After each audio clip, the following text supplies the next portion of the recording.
সবাই অনেক ভালো আছো এবং সুস্থ আছো, আর আমিও ভীষণ ভালো আছি।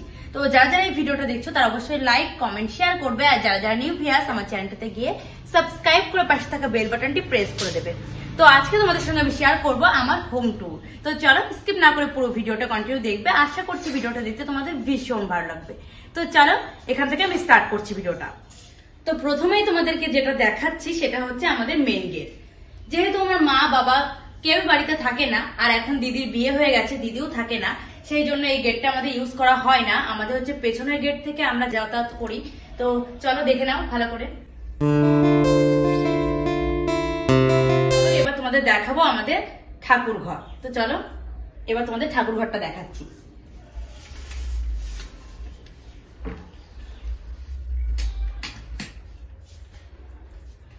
এটা হচ্ছে আমাদের ঠাকুর ঘর।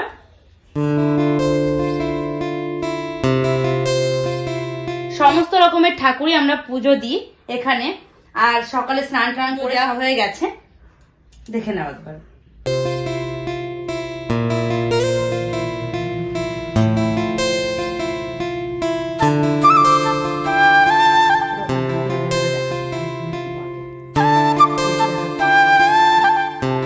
আর দেখতে পাচ্ছ এই যে খাট, এই খাটটাতে দিদা থাকে, আর এখানে দিদার জিনিসপত্র সবকিছু এখানে রাখে।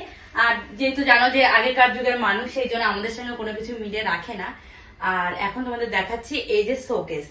আমাদের বাড়িতে অনেক পুরনো এই শোকেসটা, যেহেতু পুরনো, আর এখানে আমাদের সবকিছু পুরনো জামা কাপড়ই রাখা হয়। দেখো একবার, যত পুরনো জামা কাপড় এখানে রাখা হয়।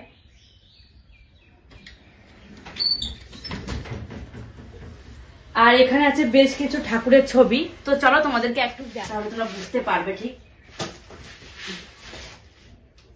এই দেখো, এরকমই অনেক ঠাকুরের ছবি এখানে আছে, যেমন গণেশ, শিব ঠাকুর, তারপর আরো বিভিন্ন ঠাকুরের ছবি এখানে আছে, রাধা কৃষ্ণ। আর এটা হচ্ছে দিদির বিয়ের পোস্টার। হ্যাঁ, পোস্টার। এই দেখো দিদির বিয়ের পোস্টার।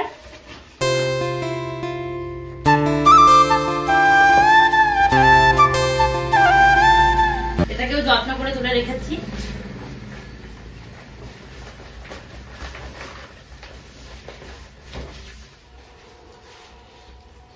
আর তোমরা তো জানোই যে ছবি মানে হচ্ছে স্মৃতি, আর স্মৃতির জন্য সবকিছুই ছবি করে রাখা হয়। আর যখন এই ছবিগুলো আমরা দেখবো তখনই আমাদের সেই বিয়ের মুহূর্তগুলো মনে পড়ে যাবে, সুন্দর সুন্দর সেই মুহূর্তগুলো যেগুলো আমরা ফেলে চলে এসেছি এখন। তো চলো এই ঘরটা তো তোমরা পুরোটাই দেখলে। আর এখানে দেখো, তোমাদের এই উপরটা তোমাদেরকে একটু দেখাই। এখানে হচ্ছে বিয়ের যত গিফট পাওয়া হয়েছিল সেই বিয়ের গিফট গুলো এখানে রাখা হয়েছে। এখানে হচ্ছে স্টিলের গিফট গুলো, আর এখানে হচ্ছে পিতলের যে গিফট গুলো পেয়েছে সেইগুলো, আর এখানে যেগুলো পাওয়া হয়েছে এই সেসব গুলো এখানে রয়েছে। তো দেখে নাও ঘরটা, একবার তোমরা ঘুরে দেখে নাও।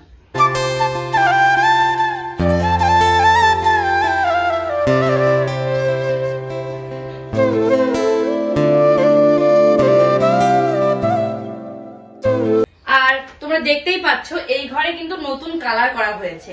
এখানে যেমন কমলা কালার, আর এদিকে হচ্ছে সি গ্রিন কালার। কেমন লাগছে কালারটা, মানে কম্বিনেশনটা কেমন লাগছে অবশ্যই কমেন্ট করে জানিও। এবার তোমাদেরকে যে ঘরটা দেখাবো সেটা হচ্ছে মা বাবার ঘর। তো চলো সেই ঘরটা আমরা এখন যাচ্ছি।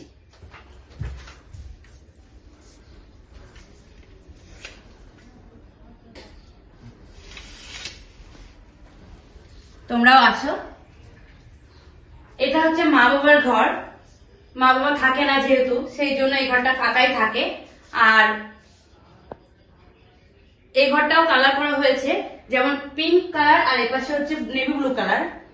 আর এই ঘরটায় দেখো বেশ কিছু জিনিস, আমাদের কিন্তু অনেক কিছু জিনিস যে আছে তাও কিন্তু না, খুব সামান্য জিনিস আমাদের ঘরের ভিতরে, যেমন একটা খাট, একটা টিভি, আর এপাশে একটা টেবিল, বেশি কিছু নেই। আর তোমরা ভাবতেই পারো যে আলমারি নেই, আমাদের জামা কাপড় গুলো রাখি কোথায়, তাই তো, নতুন জামা কাপড় গুলো। তো চলো তোমাদেরকে সেটাও দেখাচ্ছি। এই যে দেখতে পাচ্ছ বক্স করা রয়েছে, এখানে আমরা অনেক জামা কাপড়, নতুন নতুন জামা কাপড় গুলো রাখি। তাও দেখো একবার, এই দেখো এখানে মায়ের অনেক শাড়ি। মা যেহেতু থাকে না এখানে, পড়াও হয় না, সব নতুন নতুনই থেকে যায়।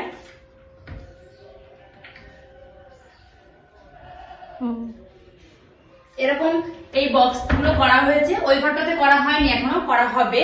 আর এই ঘরটাতে করা হয়েছে, দেখতেই পাচ্ছ এই যে বক্সের কালার আর ঘরের কালার পুরো মিলে গেছে। আমার লাগছে অবশ্যই কমেন্ট করে জানাবে তোমরা। এই দুটো বক্স তো তোমরা দেখলেই, আর ওই বক্সটা তোমাদেরকে দেখাতে পারবো না, কারণ অনেকটাই মানে লম্বা হতে গেছে, দেখাতে হয় তোমাদেরকে। আর এখন তোমাদেরকে দেখাচ্ছি এই বক্সটা। এই বক্সটার ভিতরে আছে দিদির বিয়ের সমস্ত কিছু, বিয়েতে যা যা দিদি পরেছিল, দিদির বিয়েতে আমি, মা, বাবা যেগুলো পরেছিলাম, নতুন নতুন জামা কাপড় সবকিছু এখানে আছে। আর মানে প্রিওরিং শুট করেছিল সে একটা ছবি। কেমন লাগছে দিদি আর জামাগুলোকে অবশ্যই কমেন্ট করে জানিও।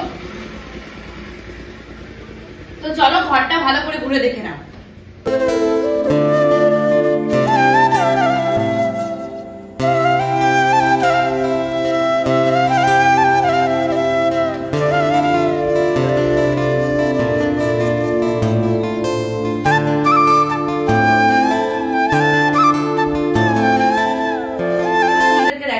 আমি আর আমার দিদি কোন ঘরটাতে আমরা একসঙ্গে থাকতাম সেই ঘরটা তোমাদেরকে দেখাবো। তো চলো, এই যে দিদি আর আমার রুম, তো দেখে নাও। এই পাশে আছে খাট,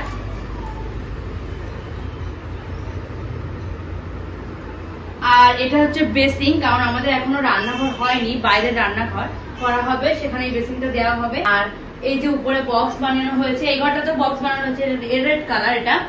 আর এই ঘরের কালার হচ্ছে, এটা হচ্ছে দুধে হালতা কালার, এদিকে দেওয়া হয়েছে, এদিকে হচ্ছে সবুজ কালার, দেখে নাও। আর এটা হচ্ছে আমাদের ফ্রিজ, এই যে দেখতে পাচ্ছ এটা হচ্ছে ফ্রিজ। আর ফ্রিজের কালারটা দেখবে একবার কিরকম কালার, এই যে ফ্রিজের কালারটা এরকম হচ্ছে ফ্রিজের কালারটা।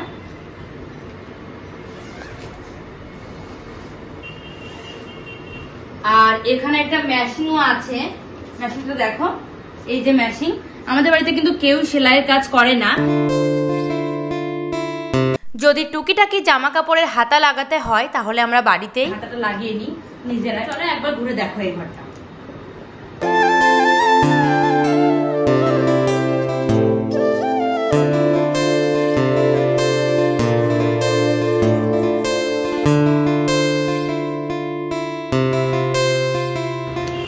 তোমরা তো এতক্ষণ দেখলে যে আমাদের খাট, শুধু ফাঁকা খাট। তোমরা ভাবছো হয়তো আমাদের হয়তো বালিশ কাঁথা এগুলো আমরা কোথায় রাখি, এগুলো হয়তো নেই আমাদের। কিন্তু এই দেখো এপাশে তোমরা দেখো বালিশ কাঁথা সবকিছু আমাদের আছে। ওই ঘরটাতে মা বাবা থাকে না, তাই এই ঘরটা, এই চেয়ারটার পরে সবকিছু রাখি আমরা। চলো এবার তোমাদেরকে যেটা দেখাবো সেটা হচ্ছে বাইরে। চলো বাইরেটা দেখবে। আমাদের লম্বা একটা বারান্দা, সবার প্রথমে এই বড় গেটটা আগেই দেখেছো, এর উপর একটা বক্স, এখানে আমরা বাসন রাখি। আর এখানে দেখতে পাচ্ছ কালার করাও হয়েছে, এক পাশে পিঙ্ক কালার আর এক পাশে করা হচ্ছে নেভি ব্লু কালার। আর এই যে যে ফল সিলিংটা দেখতে পাচ্ছ, এটা হচ্ছে এই ডিজাইনটা পুরোটাই হচ্ছে সিমেন্ট বালি দিয়ে করা হয়েছে। এই যে পুরো বারান্দা। এবার তোমাদেরকে দেখাবো রান্নাঘর।